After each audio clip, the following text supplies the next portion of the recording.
Support for Radio Friends comes from OsteoStrong. Improvements in bone density, strength, and power can be achieved by weekly 5-minute no-sweat sessions on their 4-spectrum machines. These isometric robotic machines safely emulate high-impact loading on different parts of the skeletal system, which stimulates activity in bone-building cells. Balance and agility can be improved by 2-minute sessions on vibration plates. Every session is supervised by a trained coach. Learn more on Facebook or call to set up a complimentary wellness assessment and session. Good morning and welcome to Radio Friends on Thursday, June the 8th. We have our computer guru, computer expert with us today, Robert Ricketts, ITCOMO. Good to have you here, Robert. Thanks, Paul. Good to be back. Today, you wanted to talk about, pass along information for people who are sitting at their desk in front of a computer all day long. That's so our right. topic is what? So ergonomics, or as I call it, comfort and productivity. Okay, so how can you stay comfortable, have good posture, not wreck your body, Right. sitting in front of a computer all day long?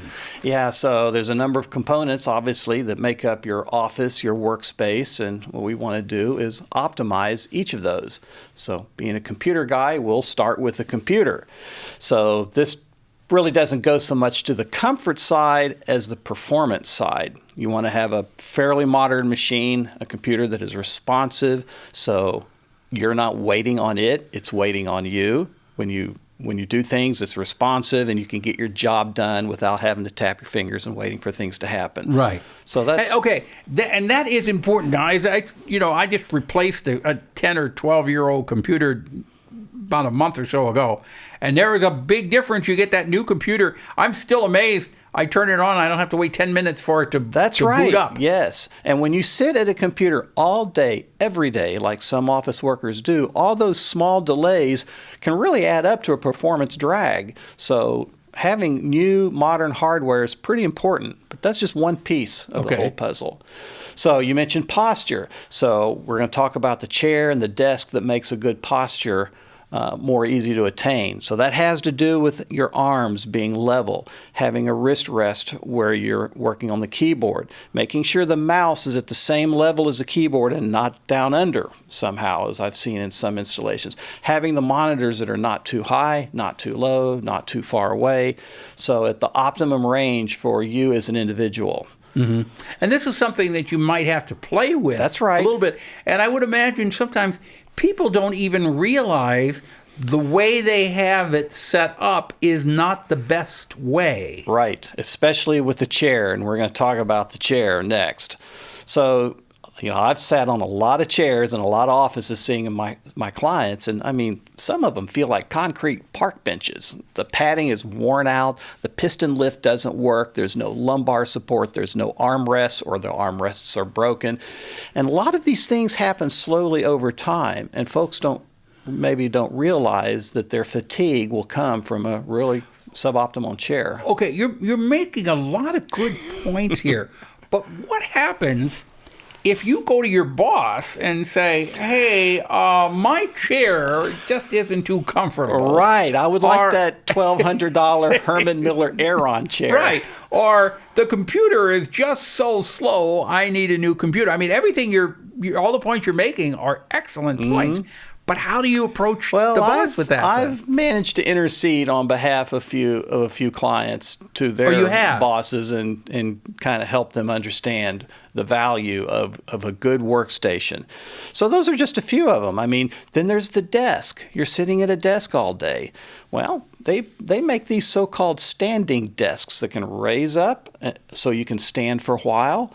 Then they can lower back down so you can sit for a while. Mm-hmm. And that lets you follow kind of what I call the 25-25-10 rule, meaning 25 minutes of every hour you should be sitting, another 25 minutes you should be standing, and then that 10 minutes you shouldn't even be at your desk at all. There's probably other things around the office that you could do. So you're up and you're moving, you're walking, you're getting a little bit of exercise every hour. Okay, so what you're saying is you don't want to sit the whole time. No. You want to stand 25 minutes, sit 25 minutes, and then 10 minutes of doing other around. things. That's right. And those other things can be productive. It's not, you don't have to just pace the hallways. Right.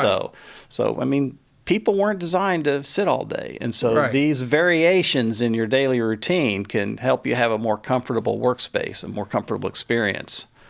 So as far as the computer itself, the size of the monitor, does that make a difference? Yes. Oh, yes. Is it the bigger monitor is better? Larger monitors are better, and having 2 monitors is ideal. So you have double the workspace sitting right next to each other, one on the left, one on the right. And a lot of my clients are doing that now. They have 2 monitors? Yes. That's getting to be one pretty computer, standard. but 2 monitors? Yes. And you can move windows from one monitor over the other. I didn't realize that. Yeah, that's pretty cool. I'm still back in the dark ages there, but you can have one computer hooked up to 2 monitors. That's right. Yep. So you can have your word processing here, your email over there, QuickBooks over here, whatever it is that you do during the day. You have twice the screen, so you don't have to be opening and closing windows nearly as much. Again, that goes to productivity and not having to wait on things. What kind of response do you get from supervisors when you go in and you're telling them, you're going to need to invest a little bit of money here? So here's how my argument works. We know what employees cost. They're expensive. You want them to be comfortable. To implement all the changes that I recommend per workspace is probably at most 2 weeks' pay. Maybe 3 weeks, depending on what you pay your employees. It's not expensive. And these changes really make a big deal in productivity. And the last piece is the telephone. Having a headset. If you're on the phone all day, making appointments, doing telephone support or whatever, you need a headset. Don't be craning the phone on your neck like this, because that is bad for the neck. And that too can help with productivity. And you found that when you explained all of this to supervisors in detail, I guess they've got it down on numbers too. That's right. Yes, some of them will go for it, others won't. But I make the case for the employee that has to sit there and endure an uncomfortable workspace. Okay. Is there anything, if the boss just will not go for it, is there anything the employee can do themselves just to make themselves more comfortable? Well, they can clear out the clutter. So if their footwell, that space under the desk where your legs are supposed to be, isn't full of stuff. So clear that out. Clear the desk off. Have a clean work surface. If your monitors are too low, set them on a couple of phone books. I think they still make those things, phone books. The phone book. The yellow pages. I don't know if they make the yellow pages anymore, though. But that's some really good advice. Robert, I so enjoy talking to you, and I learn something every time you're on. If people want more information on this or they need assistance with their computer, it's itcomo.com. That's right. Is that the best way to contact you? That's right. All my contact info is on itcomo.com. Okay. itcomo.com. You got it. Robert Ricketts, I appreciate you coming by. Certainly. Continued success, okay? Thank you. And if there's something that you would like to hear or see, I would love to hear from you. Simply drop me an email. That's pepperp@missouri.edu. When you go out and about today, be nice to each other and put a smile on your face. It makes things go a lot better. See ya. Bye-bye.